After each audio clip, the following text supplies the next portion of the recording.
Mga karos, good morning po. Another day in another house improvement ngayong araw po ng Biyernes. October 10 po tayo ngayon. Ayan, welcome back po muli dito sa aming channel. Kamusta po tayong lahat? Ito, project update tayo sa mga ongoing project natin mga karos. Tapos sasamahan natin si client owner para mamili ng ilaw dito sa ANS Lamps.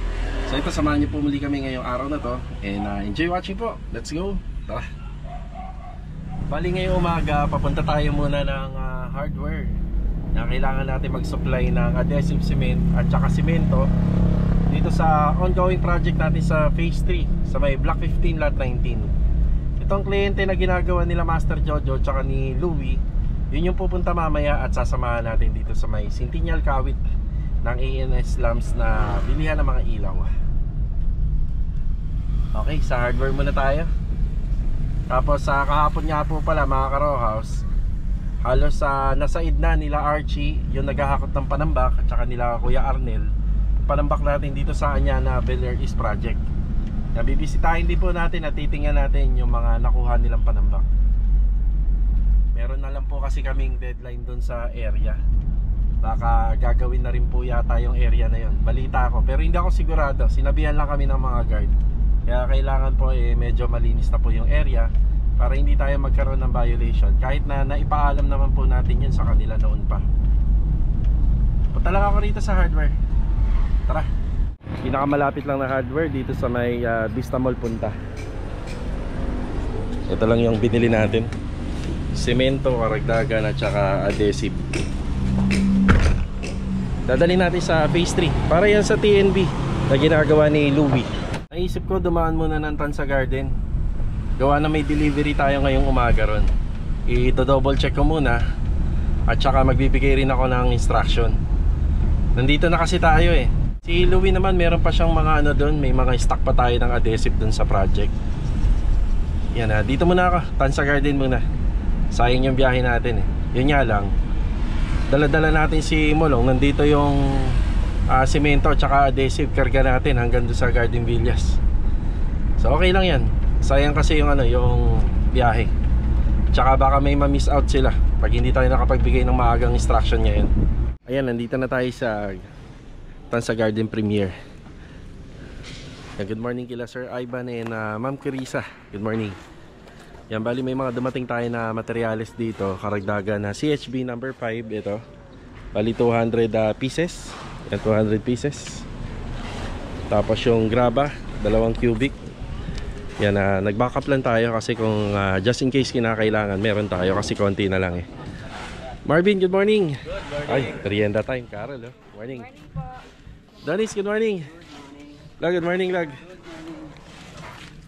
Okay. Dala ko dyan, sir. Sige, maigi na, may sobra.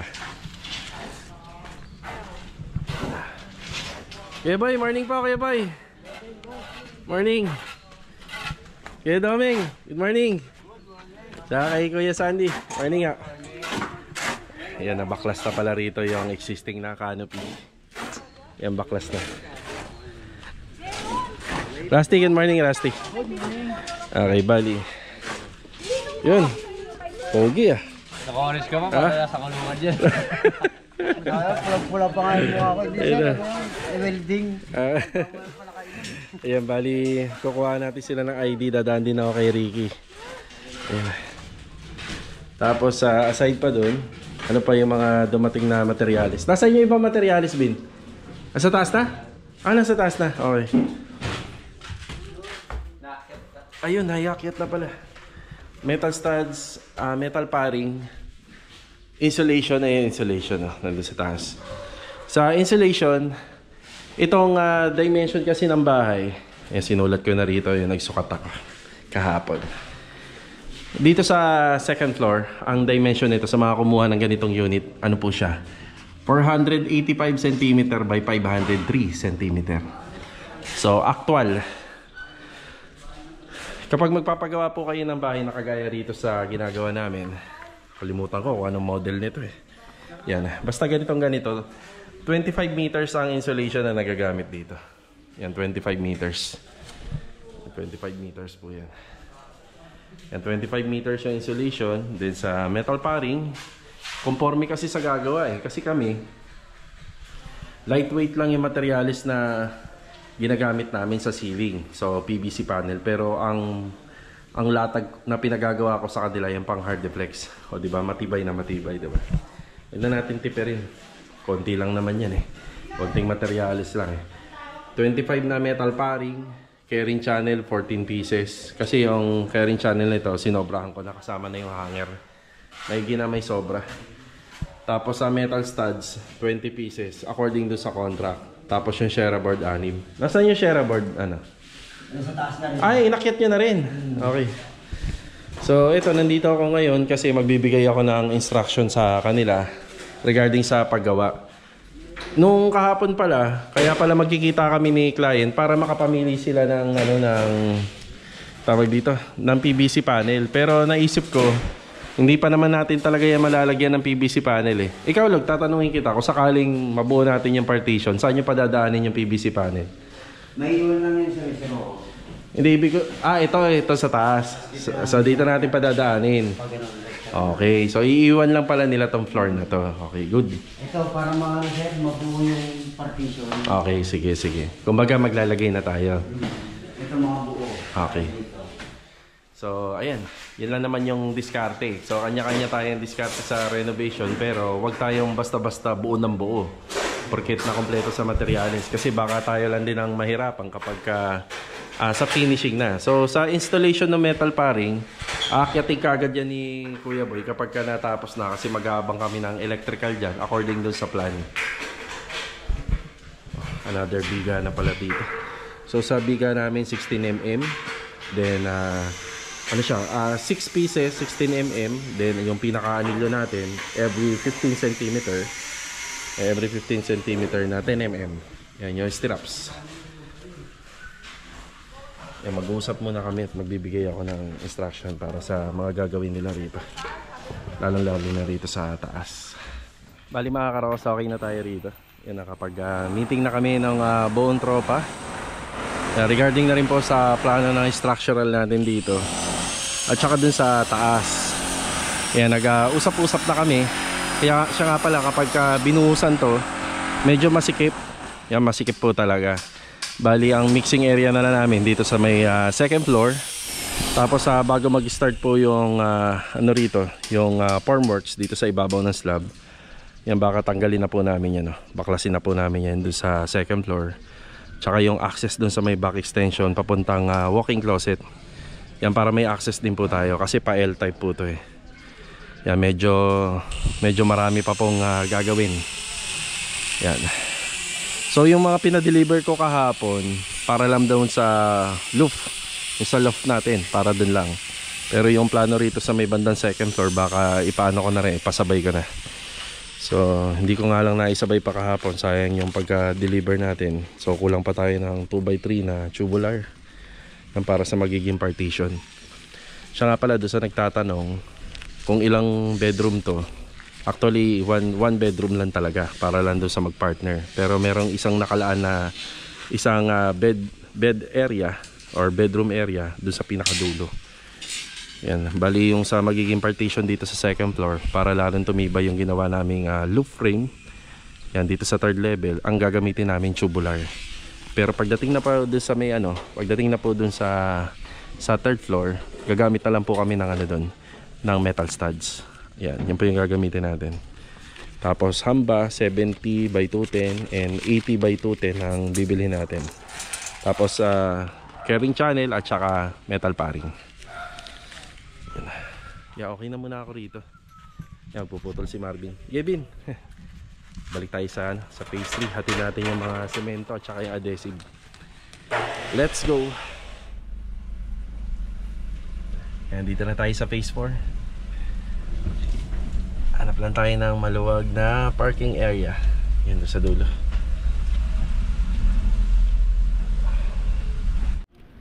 Good morning nga pala sa client owner namin dito. Ayan, good morning kila sir and ma'am. Ay si Kuya Richard. Good morning po Kuya Richard. Good morning. Ito na po pala yung tiles na binili po natin nung nagpunta po tayo ng Kawit. Nag-purchase tayo. Rick, good morning Rick. Yan na, si Ricky nagpapalitada doon sa gilid.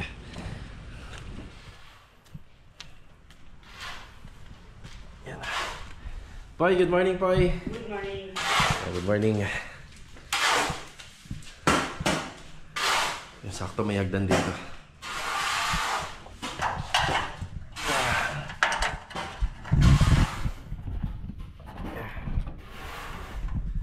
Si Ricky. Yan, bali, ito nga po pala. Matatanggal po itong banda rito. Yan, matatanggal siya. Ito parang linyada na to hanggang dun. So, ang ano namin ito, ang plano, pagka naglatag kami ng bubong dito sa may kalahating part ng area nitong existing na bahay, dire-diretso na siya hanggang dito. So, ibig sabihin, yung trusses nitong lumang bahay, dire-diretso na papunta rito. Yan, para maiwasan natin yung maglagay na ng another na capping dito sa magiging pie-roll. So, ayusin naman po natin lahat yan. Si Ricky. Ako na dito, boss. Yung ano, malaki awang. Oo, makisuyo na lang, Rick. Kailangan wala tayong pagitan. Walang naisiwang. Indicate ko na siya. Oo. Pwede bang videohan mo? Para makita ni ma'am. Ito. Ang ganda niya, no? Oo, sa dulo po. Okay. Okay na yung requirements mo, no? Nandyan po naka-umay na sa ano. Sige, kukunin ko na lang. Sasabag. Oo. Naka-umay na. Bali dito, mahalaga na maayos po yung pagkakagawa. Kailangan maayos po yan, pati rito. Yan, dyan po kasi sasandal yung capping natin. Feeling ko, Rick, may mga area pa na parang alon-alon eh. Sa ibabaw ng firewall. O, tsaka yun doon sa kabila. Ayun o. Ay, papatangan, no? Oo. Ay, sasakto lang talaga. Kailangan isakto. Kasi mayuyupi yung capping natin dyan. Masisira. Pagka mahirapan ka, pagtulungan nyo na lang ni Kuya Richard. Oo. Yun na, importante po yun. Mahalaga dapat sakto. Kasi yung mga capping, sa may tsura capping, nasa likod ni Ricky. Mayuyupi po kasi siya. Kasi yan ang susundan ng linya natin. Kapag pinabend natin yan, kailangan sakto siya. May allowance man ng konti. Basta sakto. Tapos kahapon, hindi ko na ipahakot dito yung mga pinangako ko na pwedeng iuwi ng tropa. Gawa ng kulang po kasi sila kahapon. Yan, 2 na lang po sila. So ngayong araw na to, kung kakayanin, baka makuha namin to para makaluwag-luwag. Bali sa araw ng linggo, paumpisahan natin yung trusses dyan. Kaya ito muna yung pinapa-priority natin. And dito banda. Para matapos na. So ito yung requirements ni Ricky. Yan. Napalitadahan na ni Kuya Richard. Tapos meron siyang moldura sa taas. Rick, eto, nakuha ko na. Yan. Sige. Yan. Okay, bali may konti akong topic dito regarding sa design ng bahay. Yan, si client, napag-usapan kasi namin na ako na daw bahala sa lahat. So tayo naman, alam natin kung ano yung papasa sa color scheme or color combination ng mga renovation dito sa Lumina. So meron po kasi yan na may mga restriction guidelines kung ano lang yung mga pwedeng gamitin, lalo na sa kulay. Nag-usap na kami noong nakaraan pero nakabili na ako. Bali nagpasa siya ng design. So ayos naman po yung design. Ayos naman po. Yun nga lang, yung design kasi ng bahay, halos yung mga poste halos sagad sa taas. Tapos may mga color combination na which is may violation. So tayo, dahil tayo po yung gumagawa yan ng bahay nila, so syempre kailangan natin sundin yung mga gusto nila. Yun nga lang, ang sinabi ko na lang sa kanila kung okay lang ba na baka hindi nila mabawi yung construction ban. Kasi bago tayo gumawa rito, meron po silang 50,000 na construction bond down payment. Refundable naman yung kapag wala po silang issue regarding sa mga renovation kung nasunod lahat. Sukat, yung height, yung dimension, at saka yung mga materyales na pwedeng gamitin kung nasunod lahat. So isa sa mga materyales na pinagbabawal dito, syempre yung paggamit ng yero sa harapan ng bahay. Kaya ang gagamitin natin dito is sa PVC roofing. Ngayon dito sa tiles, may color combination. Dapat yung mga poste sana nito, may iilan sa poste color black. Tapos meron din iilan po na naka-tiles, tsaka parang may stone pa. So para ang sa akin lang, ang ginawa na lang po natin, isang earth color na lang para pasado na po kagad sa construction ban. Maaga po nila mababawi, mabilis, kumbaga parang wala na magiging problema pag nakita pa lang po ng inspector.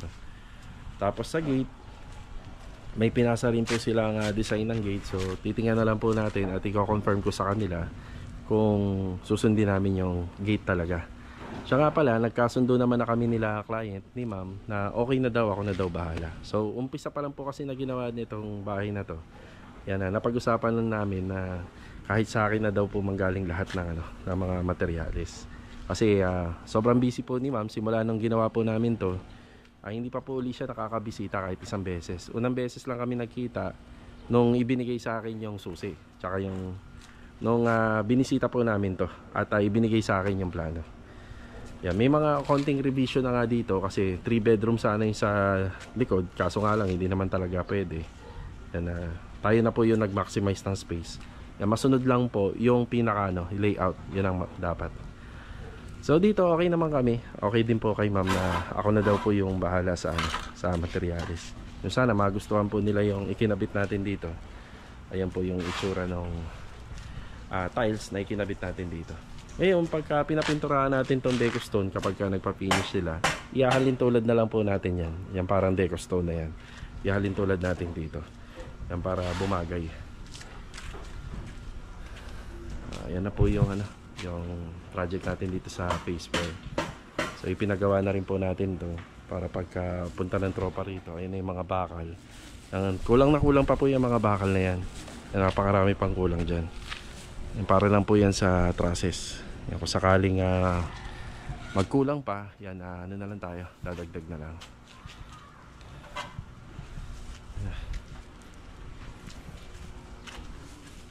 Nandito na tayo sa phase 3. So itong project na to, dito mamaya pupunta si client at magkikita po kami mamaya sa bilihan ng mga ilaw. Yan, pipili siya ng mga ilaw para rito. Tapos yung sa center light nitong cove ceiling na ginawa natin na merong wall fluted panel. Si Master Jojo, good morning. Good morning. Good morning. Yan, ito lalagyan na po namin ng design. Siguro mamayang hapon pagpunta ni client, makikita niya po yung design na pinagagawa niya sa amin dito. Bar counter okay na rin. Yan, medyo mas mataas to kumpara dun sa 110 cm height na ginagawa namin. Mabot yata to ng mga nasa 120, no, Jo? 117. 117. Ayan. Sakto, 118. Oo, kasi yung water dispenser gusto niya ipasok dito. Si Louie, good morning Louie. Good morning. Naayos po na ni Louie lahat ng linya. Yung sa nagtatanong nga pala kung nagliligtas kami, opo, nagliligtas kami dito sa lahat ng mga ginagawa namin, lalo na sa water line.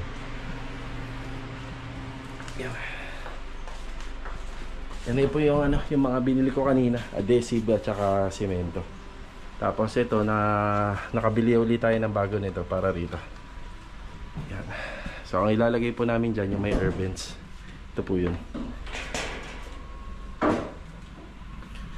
Okay. Meron pa tayong isang pupuntahan, yung Riego de Dios project. Mamayang hapon pa naman kami magkikita ni client dito. Let's go. Tara. Nagpalit na po tayo ng sasakyan. Ang gamit nating sasakyan ngayon itong si e-bike. Kaya magbibigay tayo ng update dito sa Riego de Dios project. Habang nasa biyahe tayo, shoutout po rito kay sir. Tinatanong niya kung gumagamit pa daw ba tayo ng mga liston sa mga nagiging project natin. Ang sagot po natin dito ay hindi na po. Dati po kasi talagang lahat ng project namin may liston. Yun po yung pinaka-edging sa mga pinagputulan ng plywood. Ang naging problema namin dito, marami na kaming klaseng pandikit na ginamit, from stick weld, epoxy A&B, liquid nail. Pero talagang hindi po talaga masyadong kumakapit. Katagalan nagkakaroon po siya ng bitak. Actually yung kapit niya sa plywood nandun pa rin, pero yung masilya ng liston sa pagitan po ng plywood, yun po yung nabibitak. Kaya katagalan po kasi, lalo na sa pintuan, ang pintuan po ng cabinet laging ginagamit, binubuksan, sinasara. Syempre nagkakaroon po ng pagyanig at pagbuga. Kaya nagkakaroon ng tendency yung mga masilya ay maninipis lang. Hindi naman masyadong ganun kakapal kasi ang mga masilya ng cabinet. So maninipis lang. Nagkaano po siya, nagka-crack. So nakikita po yung dugtungan. Kaya kahit kailan po ay hindi na po kami gumamit doon. At nanood din po kami ng mga review ng ibang mga kontraktor at saka mga magagaling na pintor na hindi na ho gumagamit ng liston. Ang ginagawa na lang po, diretso masilya ng epoxy, ng Pioneer Epoxy A and B. Yan po yung sagot natin dyan. So sana nakatulong, according po yan sa experience natin. Yan, shoutout naman po din kay Sir. Ito, lagi po nanonood ng ating mga vlogs. At yung mga ibang vlogs ko ay mga pinanood na, yung mga finishing. Yan, maraming salamat po sa inyong suporta. So ang tanong niya, ilang araw daw ba ang maximum para baklasin po ang forma ng poste? Ang sagot naman po natin dyan ay depende. Kung masyadong malalaki yung poste, yung tipong pang 3rd floor, pang 4th floor or 5th floor na, medyo matagal. Merong mga pag-aaral or standard na kung ilang araw siya bago tanggalin. Pero yung mga kagaya naman ng project natin dito sa Riego de Dios, sa Tanza Garden, tsaka sa May Anyana, hindi naman talaga totally ganun kalalaki ang poste kasi nakapropose na naman yung structure ng bahay para sa 2nd floor lang. So pwede na po nating tanggalin. Kung itatanong nyo pa yung tungkol sa slab, ayan, manood lang po kayo araw-araw kasi pag nandun na tayo sa part na yon, yan, sasabihin po namin at isi-share namin sa inyo. Okay, dito na tayo sa Riego de Dios project. Good morning po kila Ma'am Catherine, kila Sir and family. Update tayo rito. Kuya Philip, good morning. Good morning po. Yan, kamusta tayo rito? Anong tinitira natin dito? Tinapos ko rin sa lababo, boss. Boss, anong oras na, boss? Pinipinis ko rin sa labas. Boss, anong oras na? Wala kayo rilo? Sige. Maaga pa. Wala mang battery dyan, battery. Wala nang battery yung ano natin. Sige, bibili ako kasi ikot din naman ako eh. Nag-iwan ako ng mga wall clock dito pero mabilis na ubos yung battery. 11:08 kuya. 11:08. Yan, 11:08. Ang Philip, 11:25 na daw eh. 11:08 lang. Wala ba kayong cellphone na dala? Di ba may cellphone ka? Boss, no, ba't yung cellphone pa na lang? Ordinary nga lang to. Sige, bibili ako ng heavy duty. Yan. Yan, may ano pa kayo, 30 minutes. Yan o, anong update dito kuya? Cabinet. Saan banda to kuya? Sa taas to eh. Sa taas. Yung ano niya, shield niya. Ano?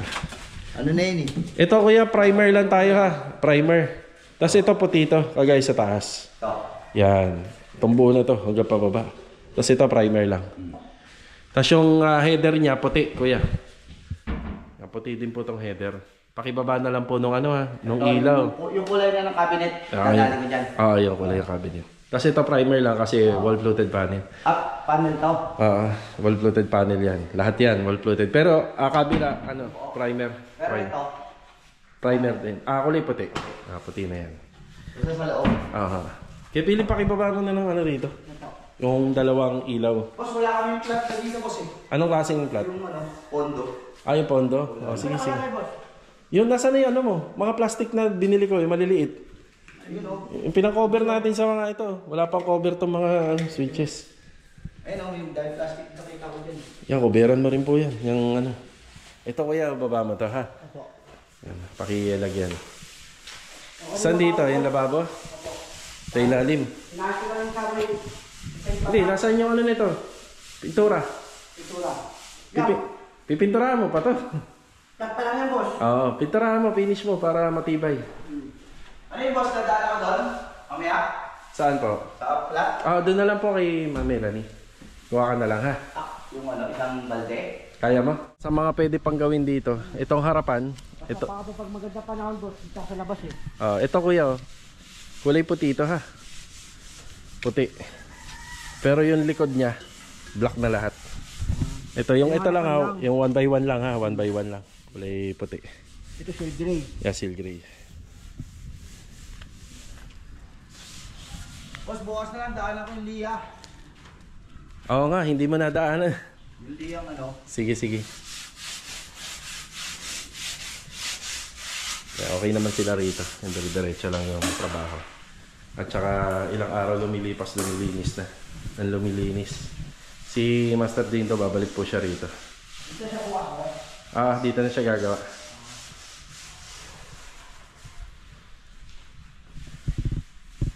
Kaya ingatan niyo yung mga gamit ha. Opo. Ito, wala pa ba to? Nasaan na lang, kasi pinalilin ko eh. Sige, sige. Pa-plat pa yan eh. So, papader. Mga pasikad na lang yun. Ano pa to? Ipa-primer pa to. Uy, paprimer pa nga yun, boss. Tsaka yung header dun ah.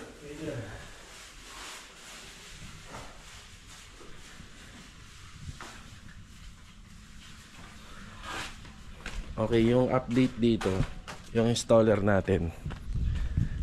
By this coming November. Yan, bali baka bumalik na po yung mga tropa rito. Ikakabit na lang po yung dalawang gate. Yan na lang po yung gagawin. Dalawang gate. Tapos sa general cleaning, yan po yung mga gagawin dito. Kakabit yung mga pintuan. Magre-retouch kami sa bubong. So yun na lang po yung yung mga gagawin dito. At sila Master Jojo naman sa mga finishing installation, kagaya ng wall fluted panel, yung sa storage natin dun sa loob, storage dun, yung sa ilalim ng hagdanan. Yan, meron pa po tayong ikakabit pa po ron. Halos malapit naman na po itong matapos, according lang din po sa pinagagawa ni client. So sa mga pintor, ayan, si Kuya Rigor, yan lang naman po yung mga mahihirap gawin dyan, yung sa mga cabinet, kasi medyo madami-dami kahit pa paano. Tapos ito, ipapaano pa po natin to, papamasilyahan pa po natin ilalim ng lababo.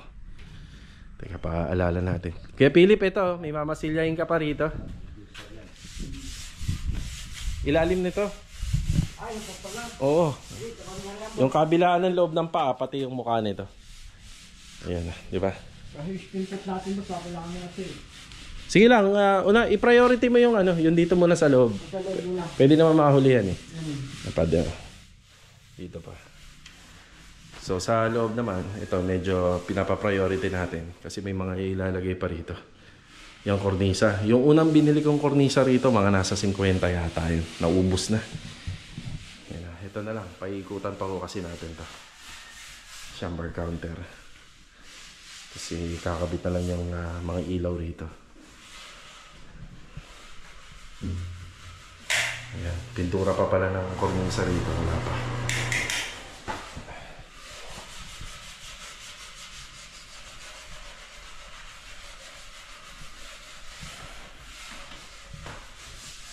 Dito sa taas, ito halos malinis na to. Kailangan na lang to may kabit yung mga pintuan, may ibalik.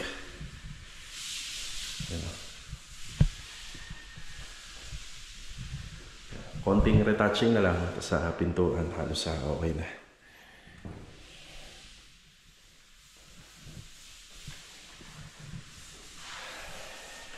Basta ang tansya ko rito, lahat-lahat. Kasi sa mga susunod na linggo naman, sa Anyana kasi, after lang po rito sa Tansa Garden Villas Project. Yung after lang po dyan. Dito naman po kami sa sa Anyana. Medyo yung mga natin, skilled worker natin, full force lang natin doon. Tapos sa sumunod noon, babalik na kami rito. So saktong-sakto na yon, yung mga kasama nating pintor dito, halos patapos na rin sila rito nun. Yan pa. Ilan naman yung matagal yung mga cabinet ni Kuya Rigor, pero halos patapos na rin.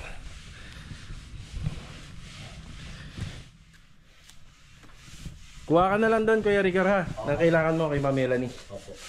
Sambali, bihira na ako mag-purchase dito kasi nandiyan naman po sila, Kuya. Pupunta na lang sila dun sa Sambalde hardware. mo ba? Sambalde? Oh, sige. Sambal din mo para sigurado. Meron pa naman, ito pa. Silang pader. Oo. Ito pa. Yan, retouching pa pala nito. Yan, madali na rin yan. May first coat na yan eh. Ang nag-first coat nito si Hepoy. Naalala ko. Yan, may first coat na siya dyan. Konting retouching na lang yan. Tapos mga ilaw na lang. Yun na lang naman po yung ikakabit dito. Halos okay na. Okay, after break time mga karos, yan yung kondisyon ng ating weather. Talagang tuwing hapon na lang talaga umuulan, no? Okay, nandito tayo sa office. Magpifill up lang tayo ng dalawang ID para sa workers dito sa Anyana Bel Air East Project. Uy, punong-puno ang ating parking. Okay, park lang muna tayo. Si Mrs. na mag-aasikaso po ng mga ID ng workers. Sinabay ko na rin yung dalawang bata, Chanel at Kuya Aki. Ayan. Bihira ko na pong mailabas tong pamilya ko. Isinabay ko na lang ngayong araw, total naman palabas tayo eh. Kumain na lang kami ng tanghalian sa labas at naglaro ng konti. Tapos ito, trabaho ulit tayo. So, para isang ano lang, isang galawan. Kahit tuwing linggo kasi may trabaho kami. Antayin ko lang si Mrs. dito. Okay na si Mrs. dito. Yan bali medyo ano lang, medyo matrabaho lang talaga yung pagkuha ng ID rito kasi 2 beses ka talagang babalik. 1 beses lang kung kasama namin yung workers kasi pipirma yan. Yan pipirma. Yan na, diretso tayo sa Centennial Kawit dito sa may ANS Slums. Tara. Dito na tayo. Nandito na rin si Sir. Yan na.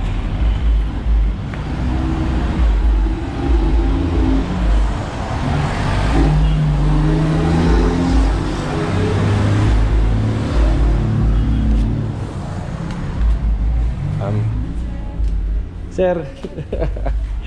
Kanina ka pa rito? Yan, sakto. Pili tayo. Yan na.